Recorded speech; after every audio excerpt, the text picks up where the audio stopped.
Assalamualaikum warahmatullahi wabarakatuh.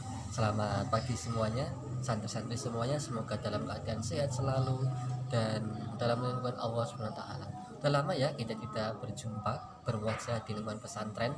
Meskipun tidak berwajah secara langsung, akan tetapi doa-doa kita semuanya, ustadz, guru akan tetap tercurahkan kepada kalian semuanya. Begitu juga kami berharap kalian selalu mendoakan kita semuanya supaya hubungan kita secara batin ini terus terjalin. Amin ya rabbal alamin. Baiklah, pada pembelajaran online kali ini PAI saya akan menyampaikan tentang makanan yang halal lagi baik. Nah, makanan yang kita konsumsi tidak semata-mata hanya mengenyangkan atau dapat memuaskan kebutuhan kita, karena tapi harus memenuhi kriteria-kriteria tertentu. Kenapa seperti itu? Karena akan berimbas pada kehidupan kita. Nah, untuk mengetahuinya kita berlandaskan atau saya akan mengutip pada Quran surat Al-Maidah ayat 88. Itu saya bacakan. A'udzubillahi minasyaitonirrajim wa kulu mimma razaqakumullahu halalan thayyiban wattaqullaha allazi antum bihi mu'minun. Wakulu, dan makanlah kalian semuanya, mimma, dari apa-apa, rozaqa, yang telah direzekikan, kum, kepada kalian semuanya, Allahu, oleh Allah, halalan, yang halal, thayyiban, lagi baik. Nah, di sini Allah jelas memerintahkan kita makan makanan yang memenuhi kriteria, yaitu halalan thayyiban, halal dan baik. Kita masuk ke pertama, yaitu halal.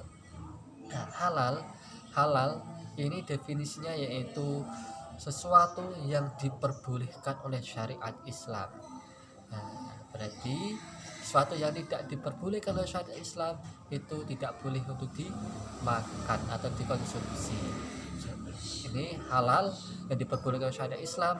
Halal harus memenuhi 3 kriteria. Pertama, halal lidzati atau halal zatnya. Yang kedua, halal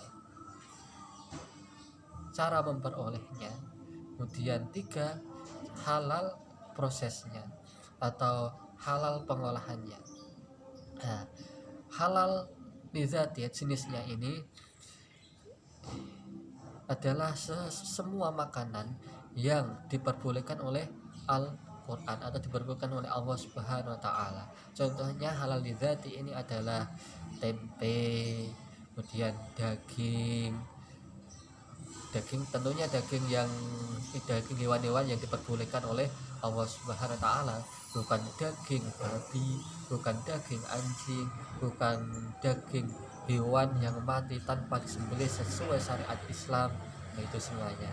Kemudian beras yang sudah dimasak menjadi nasi, itu adalah contoh halal lidzati, halal karena zatnya.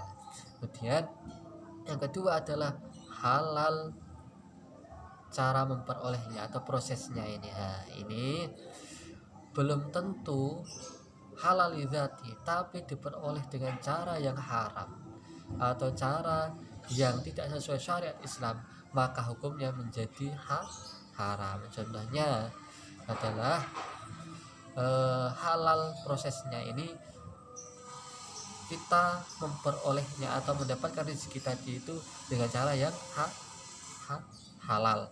Contohnya kita peroleh dengan cara berdagang, jual beli, bekerja, bertani, bercocok tanam, dan lain sebagainya. Jika kebalikan dari itu, rezeki kita atau kita mendapatkan beras itu halal lidzati, tapi jika kita peroleh dengan cara mencuri, maka hukumnya menjadi haram. Kenapa kok haram? Karena prosesnya tadi itu dengan tidak halal atau haram, itu menyebabkan makanan yang kita peroleh walaupun halal lidzati, tapi cara memperolehnya itu haram, maka hukumnya menjadi haram. Maka kita harus memperhatikan, kita harus waspada, kita harus selalu berlindung pada Allah supaya kita tetap dijaga oleh Allah Subhanahu wa taala untuk dari cara mendapatkan rezeki kita itu. Karena apa? Kalau kita mengkonsumsi makanan yang haram, maka akan berimbas kepada ibadah kita, kan? Doa-doa kita tidak diterima oleh Allah Subhanahu wa taala. Kemudian apalagi nanti ketika di akhirat nanti ya, daging kita udah menyampur pada benda-benda yang haram, cara memperoleh yang haram, dan yang mengalir ini terus pakaian kita, apalagi kita peroleh dengan cara yang haram, maka ibadah-ibadah kita tidak diterima oleh Allah Subhanahu wa taala. Maka harus diperhatikan itu semuanya. Yang ketiga itu halal dalam proses pengolahannya. Itu selain 3 kriteria halal tadi itu, dan juga ada kriteria satu yaitu toyiban itu baik bagi tubuh kita, baik untuk perkembangan tubuh kita, untuk kesehatan kita semuanya. Misalnya sate itu baik, enak, akan tetapi bagi seseorang yang mempunyai darah tinggi maka tidak baik untuk dikonsumsi olehnya. Nah, itu harus kita pilih-pilih bagaimana makanan yang baik untuk tubuh kita, mana yang tidak baik untuk perkembangan tubuh kita. Kenapa seperti itu? Karena jika kita memakan yang tidak baik untuk tubuh kita, maka akan membahayakan diri kita sendiri nantinya. Misalnya tadi yang darah tinggi terus makan daging,